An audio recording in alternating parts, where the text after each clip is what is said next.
Hi friends, good afternoon. Welcome back to my YouTube channel. ಇವತ್ತು ಮಧ್ಯಾಹ್ನದಿಂದ vlog start ಮಾಡ್ತಾ ಇದ್ದೀನಿ. ಇವತ್ತು ನನ್ನ ಫ್ರೆಂಡ್ ಮನೆಯಲ್ಲಿ ಸ್ಯಾರೀಸ್ ಎಲ್ಲ ತರಿಸ್ತಿದ್ರು, ಹಾಗಾಗಿ ನೋಡೋಣ ಅಂತ ಹೋದ್ವಿ. ತುಂಬ ಚೆನ್ನಾಗಿತ್ತು. Crepe silk. ಸೊ ನೋಡಿ ಎಷ್ಟು ಕಲರ್ಸ್ ಇದೆ ಅಂತ, ವೆರೈಟಿ ಕಲರ್ಸ್ ಇದೆ. ಇದು ಅನುಶ್ರೀ ಸ್ಯಾರಿ ಅಂತ ಹೇಳಿ. ಸೊ ಇದು ಅಷ್ಟೇ ಎಲ್ಲನೂ ಕ್ರೇಪ್ ಸಿಲ್ಕ್ಸು. ತುಂಬ ಚೆನ್ನಾಗಿದೆ, ಅಫೋರ್ಡಬಲ್ ಪ್ರೈಸಲ್ಲಿತ್ತು. ಹಾಗಾಗಿ ನಾನು ಅಕ್ಕನ ಫ್ರೆಂಡ್ಸು ಅವರು ಒಂದು 2-3 ಬೇಕು ಅಂತ ಹೇಳಿದರು. ಹಾಗಾಗಿ ನಾವು ಎಲ್ಲ ಬಂದು ಸ್ಯಾರಿನ ನೋಡ್ತಾ ಇದ್ದೀವಿ. ಇವರು ಅಂದರೆ ಮಗ್ಗದಲ್ಲಿ ನೇಯುವಂಥದ್ದು. ಇದು ಅಂಗಡಿಗೆ ಹಾಕೋದಕ್ಕೆ ಅಂತ ತುಂಬ 150 ಕಲರ್ಸ್ ಮೇಲೆ ತಂದಿದ್ರು ಕಾಂಬಿನೇಷನ್ಸು. ಹಾಗಾಗಿ ಬರುತ್ತೆ ಅಂತ ಹೇಳಿದರು. ಸೊ ನಾವು ಹೋಗಿ ನೋಡ್ಕೊಂಡು ಬಂದ್ವಿ. ನಮಗೆ ಯಾವ ಡಿಸೈನ್ ಇಷ್ಟ ಆಗುತ್ತೋ ಆ ಥರದ್ದು ತಗೊಂಡು, ತುಂಬ ಕಲರ್ ಕಾಂಬಿನೇಷನ್ಸ್ ಇತ್ತು. ಬಟ್ಟೆನೂ ಅಷ್ಟೇ ತುಂಬ ಚೆನ್ನಾಗಿತ್ತು. ಅಂದರೆ ಇದೆಲ್ಲ ಡ್ರೈ ಕ್ಲೀನ್ ಕೊಡೋವಂಥ ಮೆಟೀರಿಯಲ್ಸು, ಹ್ಯಾಂಡ್ ವಾಶ್ ಇರೋದಿಲ್ಲ. ಸೊ ಹಾಗಾಗಿ ನಾವು ಪ್ಯೂರ್ ಮೈಸೂರು ಸಿಲ್ಕ್ ಯಾವ ರೀತಿ ಯೂಸ್ ಮಾಡ್ತೀವೋ ಆ ರೀತಿ ಯೂಸ್ ಮಾಡಬೇಕಿತ್ತು. ಸೊ ತುಂಬ ನೋಡ್ಬೋದು, ಕಾಂಬಿನೇಷನ್ಸ್ ಅಂತೂ ಸಖತ್ತಾಗಿತ್ತು. ಸೊ ನಮಗೆ ಮೊದಲೇ ಫೋಟೋ ಕಳಿಸಿದ್ರು, ಈ ರೀತಿ ಇರುತ್ತೆ ಡಿಸೈನ್ಸು, ಕಲರ್ಸ್ ಅಂತ ಹೇಳಿ. ನಾವು ಸೆಲೆಕ್ಟ್ ಮಾಡಿದ್ವಿ.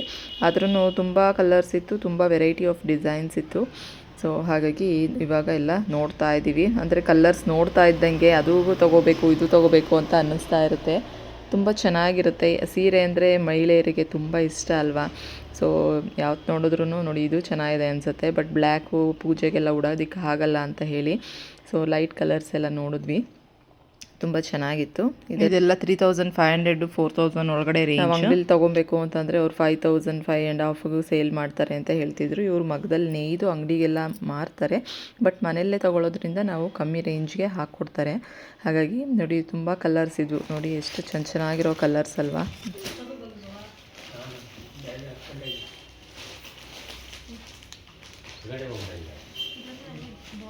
ನಮಗಂತೂ ಯಾವ್ದು ತೊಗೊಳೋದು ಯಾವ್ದು ಬಿಡೋದು ಅಂತಲೇ ಕನ್ಫ್ಯೂಸ್. ನೋಡಿ ಈ ಕಾಂಬಿನೇಷನ್ನು ಎಷ್ಟು ಚೆನ್ನಾಗಿದೆ ಅಂತ ಹೇಳಿ.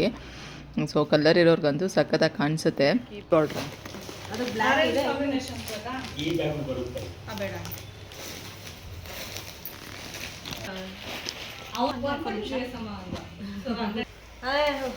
ನೀವು ಹೋಗಿದ್ರ ಮೊನ್ನೆ ಆಲ್ಮೋಸ್ಟ್ ಎಲ್ಲ ಕಲರ್ ತಗೊಂಡೋಗಿದ್ವಿ ಅಲ್ವಾ. ಅನುಶ್ರೀ ಸ್ಯಾರಿ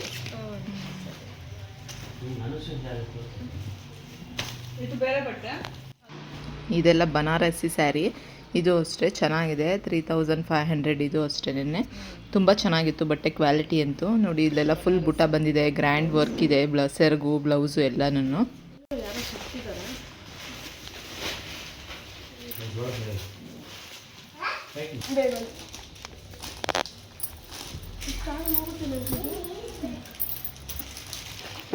ಅದೆಲ್ಲ ಅಂಗಡಿಗೆ ಹೋದ್ರೆ 3,500 ಮೇಲೆ ಇದು ಈ ಕಲರ್ ಹಾಕೊಂಡಿಲ್ಲ, ಸಣ್ಣ ಸಣ್ಣ ಇದಕ್ಕೆಲ್ಲ ಈ ಲಂಗಕ್ಕೆ ಹಸಿ ಅದಕ್ಕೆ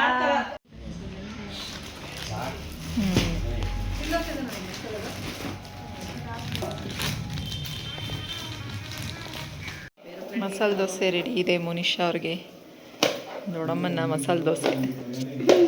ಮಾಮಾರು ನಾಳೆ ಕಿಟ್ಟಿ ಪಾರ್ಟಿಗೆ ಎಲ್ಲ ಫ್ರೈಡ್ ರೈಸ್ಗೆಲ್ಲ ವೆಜಿಟೇಬಲ್ಸ್ ಎಲ್ಲ ರೆಡಿ ಮಾಡ್ತಿದ್ದಾರೆ. ಫ್ರೈಡ್ ರೈಸ್ ಮಾಡೋರು ಇವರು ಭಟ್ರು. ಮಸಾಲೆ ದೋಸೆ ರೆಡಿ ಆಗ್ತಾ ಇದೆ. ಫ್ರೈಡ್ ರೈಸ್, ಮಸಾಲೆ ದೋಸೆಗೆ ಹೆಂಚ ಮೇಲೆ ಈರುಳ್ಳಿ ತಗೊಂಡು ಚೆನ್ನಾಗಿ ಉಜ್ಜಿ ಆಮೇಲೆ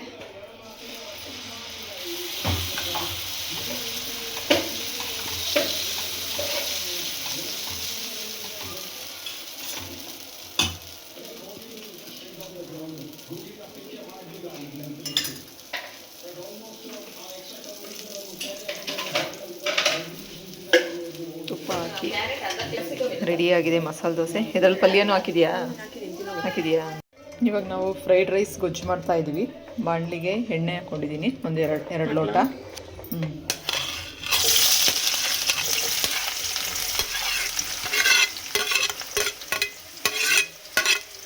ಒಂದು 20 ಜನಕ್ಕೆ ಇದು ಫ್ರೈಡ್ ರೈಸ್ ಗೊಜ್ಜು ಮಾಡ್ತಾ ಇರೋದು. ಒಂದು 4 ಈರುಳ್ಳಿ ಹಾಕ್ಕೊಂಡಿದ್ದೀವಿ. ಈಗ ಇದನ್ನು ಫ್ರೈ ಮಾಡ್ಕೊಬೇಕು. ನೆಕ್ಸ್ಟ್ ಇದಕ್ಕೆ ಶುಂಠಿ ಬೆಳ್ಳುಳ್ಳಿ ಪೇಸ್ಟ್ ಮಾಡ್ಕೊಂಡಿರೋದು ಹಾಕಬೇಕು.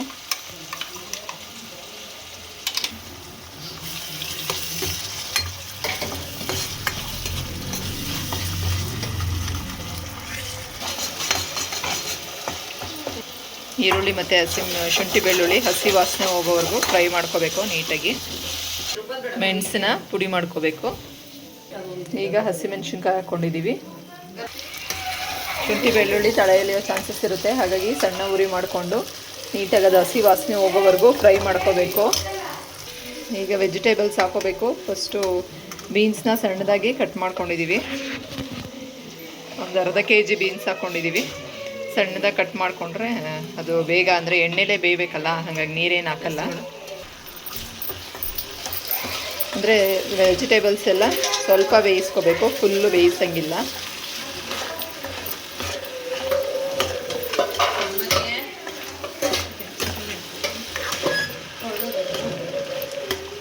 ನೆಕ್ಸ್ಟು ಕ್ಯಾಪ್ಸಿಕಮ್ ಹಾಕ್ಕೊತಾ ಇದ್ದೀವಿ.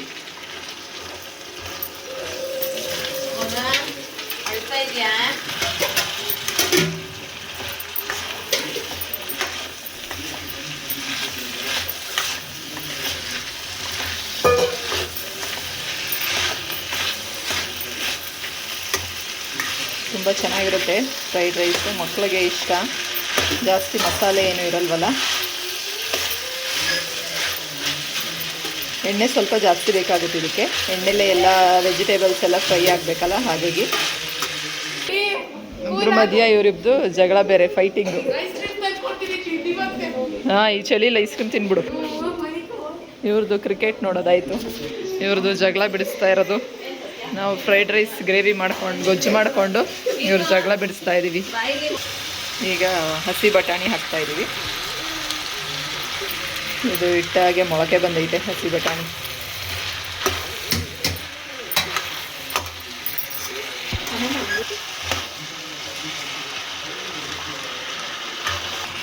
ನೆಕ್ಸ್ಟ್ ಈಗ ಕ್ಯಾರೆಟ್ ಹಾಕ್ಕೊತಾ ಇದ್ದೀವಿ.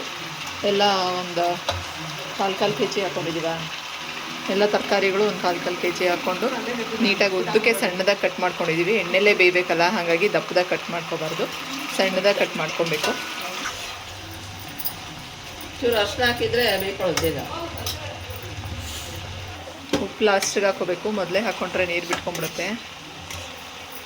ನೀಟಾಗಿ ಮಿಕ್ಸ್ ಮಾಡ್ಕೋಬೇಕೆಲ್ಲನೂ. ಈಗ ಕೋಸು ಹಾಕಬೇಕು. ಎಲೆಕೋಸನ್ನ ಸಣ್ಣದಾಗಿ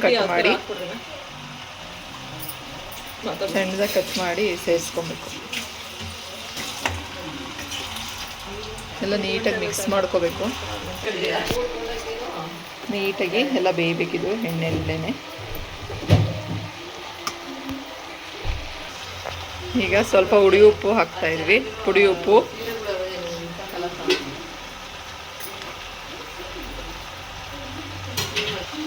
ಉಪ್ಪು ಹಾಕ್ಬಿಟ್ಟು ನೀಟಾಗಿ ಮಿಕ್ಸ್ ಮಾಡ್ಕೋಬೇಕು.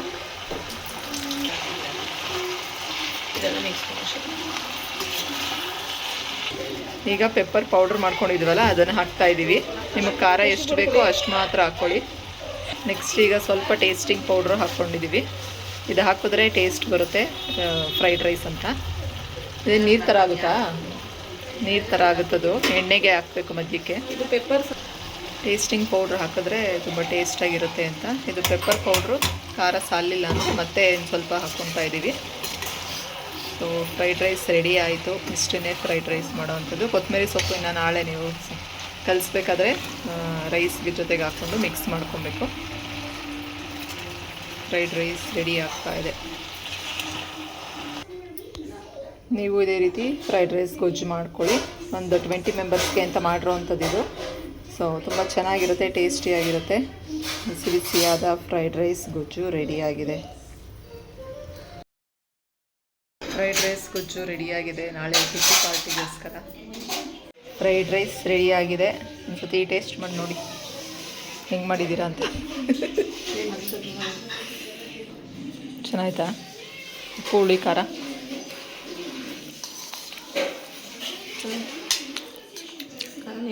ಚಳಿಗೆ ಖಾರವಾಗಿ ಚಳಿಗೆ ಖಾರವಾಗಿ ಚೆನ್ನಾಗೈತೆ ಫ್ರೈಡ್ ರೈಸ್.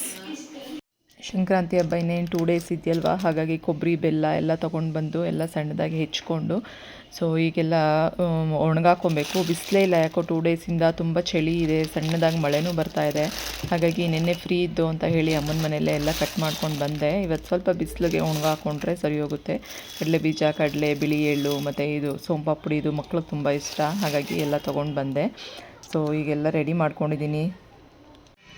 ಎಷ್ಟು ಓಡಿದೆ ಅಂತ ಬರ್ಕೊಳ್ಳೋಂಗಿಲ್ಲ ಅದಕ್ಕೂ ಮಿಷಿನು. ಎಲ್ಲ ಅದೇ ಏನು ಮಾಡೋಂಗಿಲ್ಲ.